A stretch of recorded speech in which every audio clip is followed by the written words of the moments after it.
The final piece of the Smart Woodshop is now ready. The tool cradle. In this video, this companion video to the plans, we're going to build one together. This is the Smart Woodshop. If you want to get yourself a set of plans to build a Smart Woodshop for yourself, one of my workbenches, or the brand new Smart Cradle, there's a link in the description of this video. I'm sure you have noticed in many of the recent videos, as I finished up the Smart Woodshop, put it on the Smart Cart, made it mobile, and just finished it all out, that a big part of it has been the tool cradles. I started with this first one made specifically for this DeWalt battery table saw. I had to pick a tool to design the plans around. There are so many tools this will work for, but the dimensions vary. So I thought the best thing to do was to give you the specifics on building it for this one tool, but also this video as well as extra information in the plans that will help you adjust a few dimensions to make it work with whatever benchtop tool you are using. I use the same plan to build the cradle for the rigid benchtop sander, and the most challenging of all, almost 90-pound saw. So the plans will work for just about any benchtop tool if you follow just a few steps. The very first thing I want to do is figure out these sides. They kind of control everything and guide everything else. And they can vary the most. The height from the bottom to the top is going to be exactly the height of your tool. The bench height of the Forman is 182 millimeters, or about 7 1/8 inches. I'm going to use millimeters in this. I recommend it. We are building these in dimensions of 96 millimeters. That's going to be important because we want the cradle to work on any of the benches on the MFT hole layout, which is industry standard, regardless if you're a metric or imperial shop. It's just a whole number. I find it easier to work with whole numbers rather than fractions, particularly if I'm adding or subtracting. The second dimension to make these sides is the length of the tool. The Kreg Forman is 580 millimeters. This dimension here is fixed for all tools. This will be added on to the tool dimension from front to back. So this is 96 millimeters. So I have my 580 and I'm going to add that 96 on. Gets me to 676 millimeters. With those two dimensions, I'll cut two rectangular pieces that are 676 millimeters long and 182 millimeters tall. There are fixed dimensions that will be the same on any tool. This back dimension is important. This gives space behind the tool for connecting vacuum hoses. The other dimension is fixed as this front dimension. We don't care what this angle is. We're connecting this point right here to this point. That is our angle. Now this cutaway here is tool specific. With the table saws, you're going to find that you're going to have a vertical cut. You're going to come out to this fixed dimension and you're going to have a vertical cut and then a level cut. And the reason for this is the table saw has a fence, and most of them have tracks that the fence rides on that move in and out to expand your ripping capacity. So if you are using a different table saw than the DeWalt, you will need to consider that, and you can take your tool and take your rectangular piece and fit it up to it and kind of eyeball it and sneak up on that. But this is taking material away, so it's after the fact. We don't worry about that right now. We just want the height of the piece and the length of the piece, and I'm going to need two of those. The next dimension I'm going for is the width of the cradle. And this will be determined by the width of the tool. With the Kreg Forman, I am 365 millimeters. This requires a bit of calculation. We want the overall width of the bench, that's the outside point to the outside point, to be a multiple of 96 millimeters. Again, we want to stay with the industry standard. The benches are built, the length of the benches are a multiple of 96, and the width of the benches are a multiple of 96. And so when we lay out these holes, it's nice that we are exactly in from the edge, 96 millimeters to the center of the first set of holes.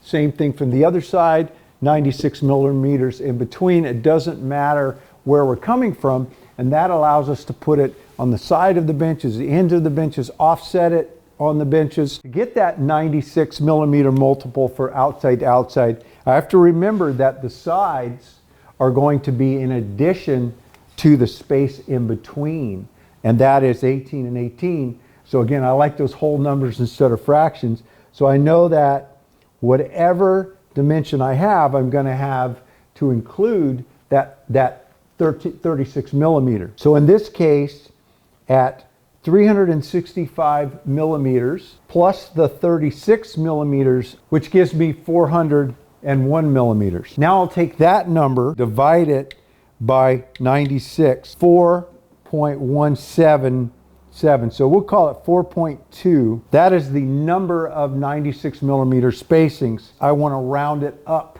to the next whole number. I know that I've got 4.2 96 millimeter multiples. So 4.2 times 96 would be my dimension, but that'll throw me off of a full 96. So what I want to do is round up to the next whole number. In this case, it's 5 times 96, and I'm 480 millimeters. That is again, the total dimension of the outside to outside. But now I'm going to consider my 36 millimeters again, because I'm going for this base, which is attached with screws through the side. So it's up and in between the sides, 480, and I subtract that 36 millimeters, 444 millimeters. So now I know the width of my base piece is 444 millimeters. The front to back of my base, I already know that number. It is exactly what the side is, except the back goes through.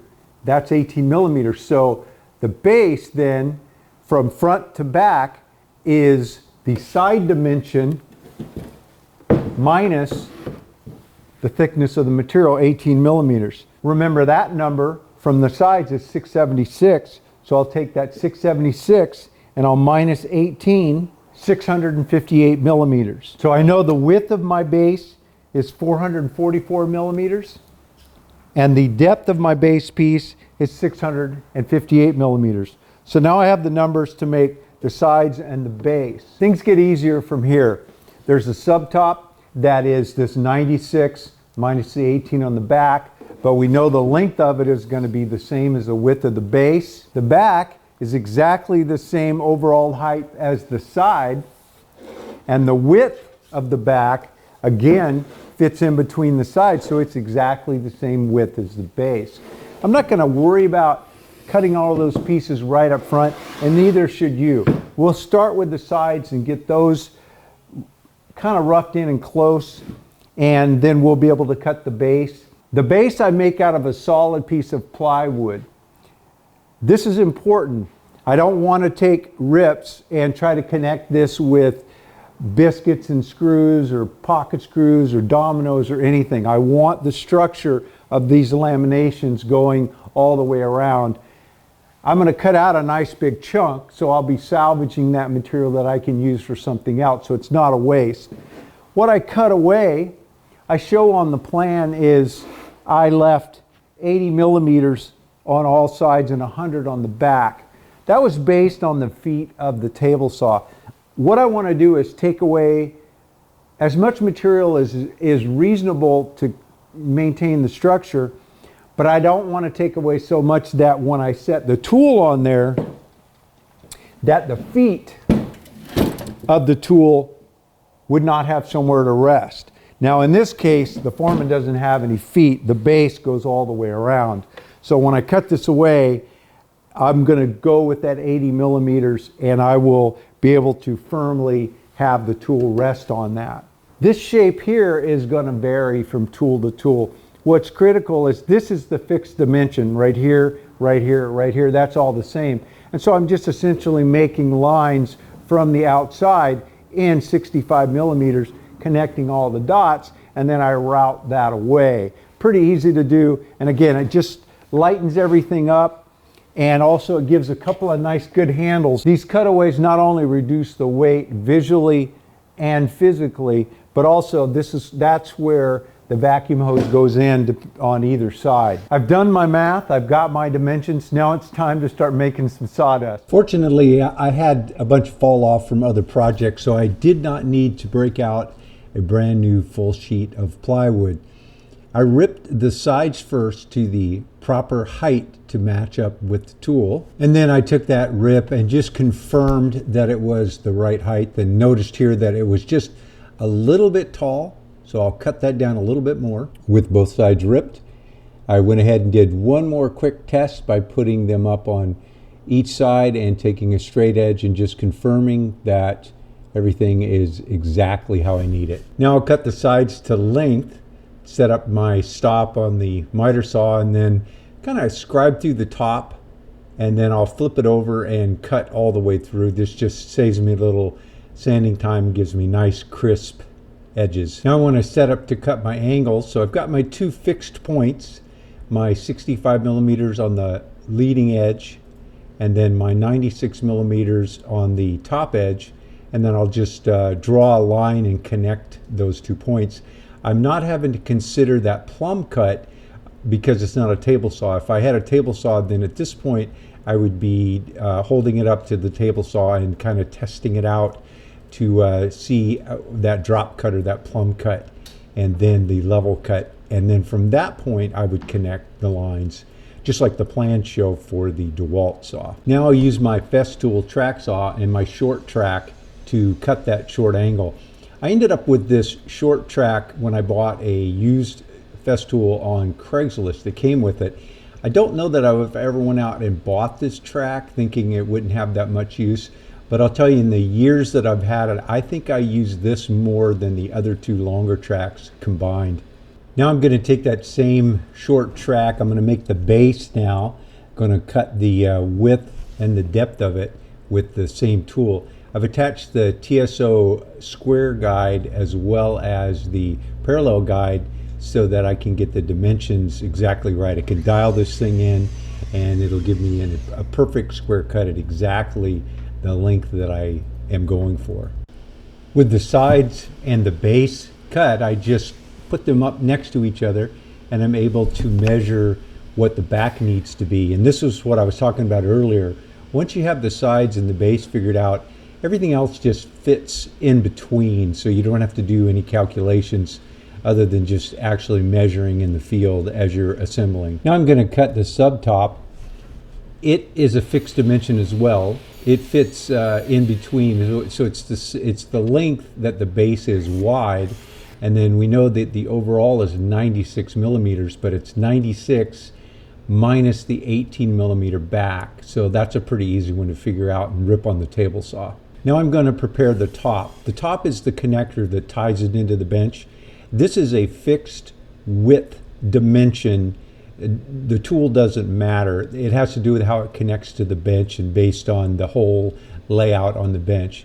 Now the length of it will be the overall length of the cradle, and that would be a solid multiple of 96 millimeters, again, for the whole layout. So both directions on this have to do with the whole layout, and it's pretty critical that you get that just right.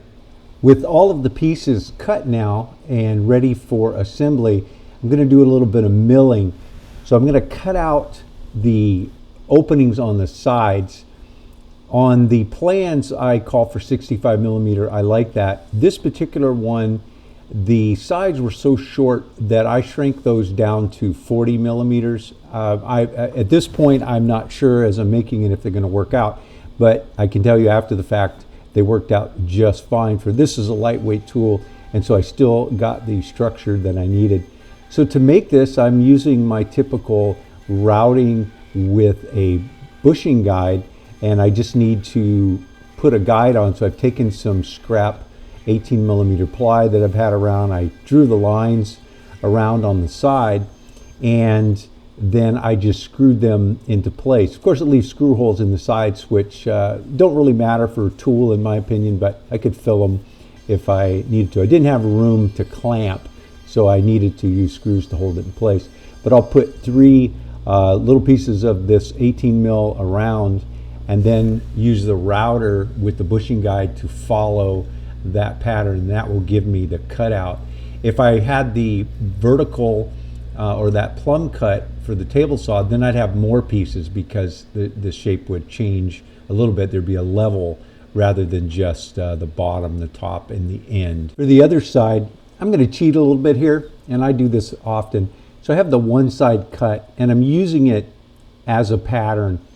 As you know, I'm going to lose a 1/16 of an inch per edge, so the opening is going to be a little bit smaller on one side than the other.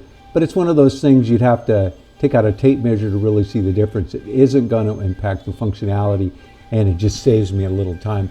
I do this a lot with tools like this and fixtures and things where it's not critical. If I were building a fine piece of furniture, of course, I wouldn't do this because it would be critical for the fit and the look.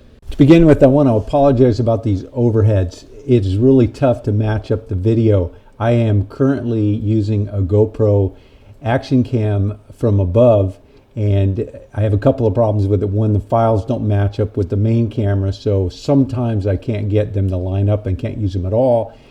When I do use them, you can see it's tough to get the colors right, and also the perspective, it gets a little distorted, but at least we can see it. I had a bit of a shop incident where a piece of 1/2-inch plywood fell over and hit my crane, which had the camera on top way up in the air. It went over, the camera hit the deck pretty hard and went rolling out into the driveway. It was ugly. I have Sony looking at it. I don't know if it'll be repairable. I may have to order another one once I hear from them. It was a unfortunate, about $1,200 incident, but the good news is it did not hit my main camera, which is about 3 times that price, which would have been a lot more painful. What I'm doing here is laying out the screw pattern. I use the fast cap power head screws for these, and so setting them in center wise, 9 millimeters in from the edges. Of course, that splits the 18 millimeter that it's going into, and also I'm using pretty long screws, about 2-inch long, and so I have to be careful about not splitting. I want to use a lot of screws. I'm just getting a lot of structure from this because, again, things are cantilevered out there with tools, and so it amplifies the weight of them.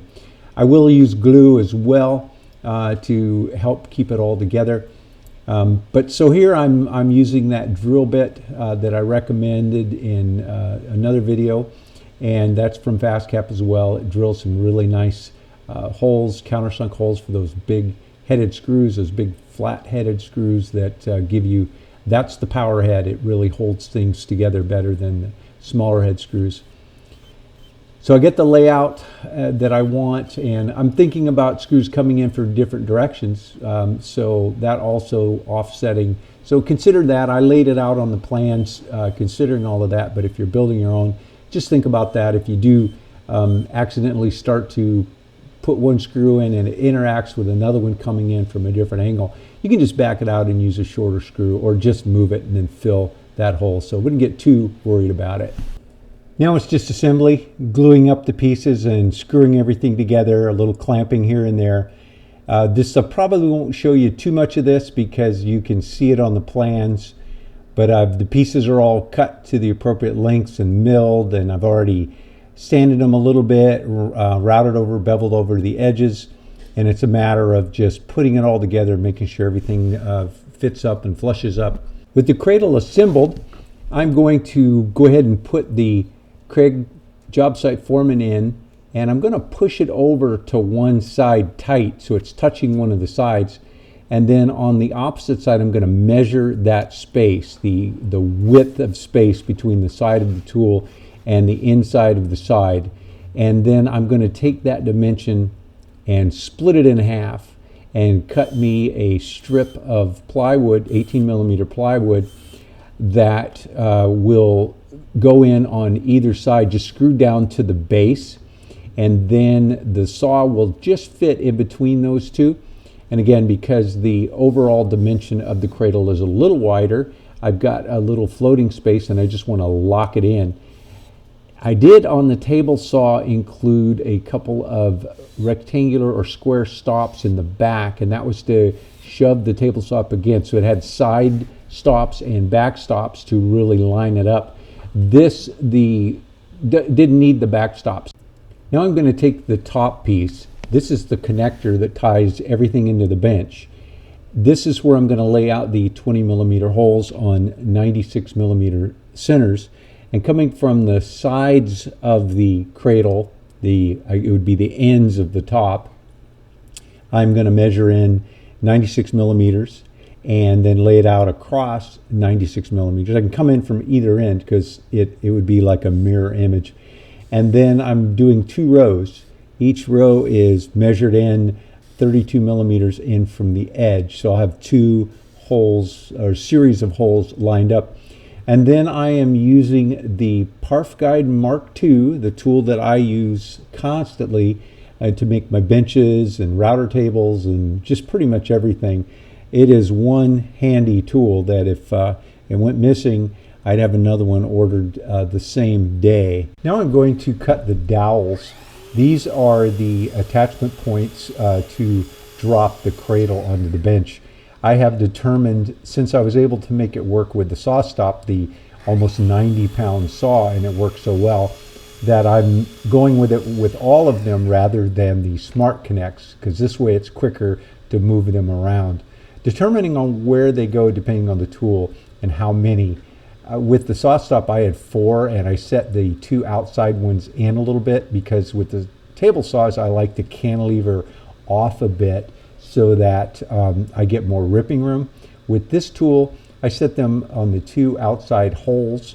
They go in from the underside, so I picked 2 of the 20 millimeter holes and I did not drill them all the way through. I just drilled them 10 millimeters deep because I wanted to be able to glue the dowels in place and then screw them in. And so what I've done is 10 millimeters deep and then 18 millimeters for the thickness of the top. So I added 20 millimeters, so they are 30 millimeters long. And then in this case, I'm using some 15-minute epoxy because that's what I had. And I would use wood glue if I had more time, but I'm moving along here and I wanted to finish them up. So I just need to wait the 15 minutes for it to cure. And then I'll use the screws through the top, and I'll again use those fast cap power head screws to go right through the center of the dowels and make them, it's almost like having a steel dowel in the middle of the wood dowel for extra strength. Now with the glue cured, I took the top piece, not mounted to the cradle, and I took a couple of bench dogs, 20 millimeter bench dogs, and aligned it up, and then of course the dowels are in place. I've got it all clamped so it won't move, and now I'm going to clamp the cradle up to the bench and up to the top using a bunch of different clamps. And then I'm going to use my 20 millimeter bit to drill through those holes in the top to create the same series of holes in the subtop. I've done it a number of different ways. I've pre-assembled it all and then fit it to the bench, but I find that this way I can get everything aligned perfectly and I'm not taking any chances. And so I'm going to go ahead and drill, like I said, drill these holes all the way through, but really they're there just for the bench dog holes to go through in case I ever need them. I will use the Smart Connects to tie it all together once I drill the holes, but that'll just be to temporarily hold it together until I can screw it in. Here I discovered a design problem. The cradle is so short for the height of the Kreg that the bottom tips into the bench, even though it's connected well on the top. So I've come up with a fix. In this case, I'm going to put a strip on the bottom. I'm going to flush it up with the back edge using pocket screws, and this strip will then extend the base down. You'll see it in the final design, and I'll talk a little bit more about this and some of the resolutions. But it was a design issue that I'm not sure after the fact, now that I'm thinking about it, that I would have changed it. It seems to be working out fine. Just like I did with the sides, I took some 18mm strips, screwed them to the base, and I'm taking away the middle section that isn't adding anything to the overall design. Here with the top connected to the subtop with the Smart Connects, I am pre-drilling. I laid out all the holes for the fast cap power head screws. I used quite a few of them here. I just really want to sew it on good and tight. I did not use any glue. I may take it apart in the future and do that. But with all of the connectors from all of the cradles, I've left those unglued in case in the future I decide on a design change.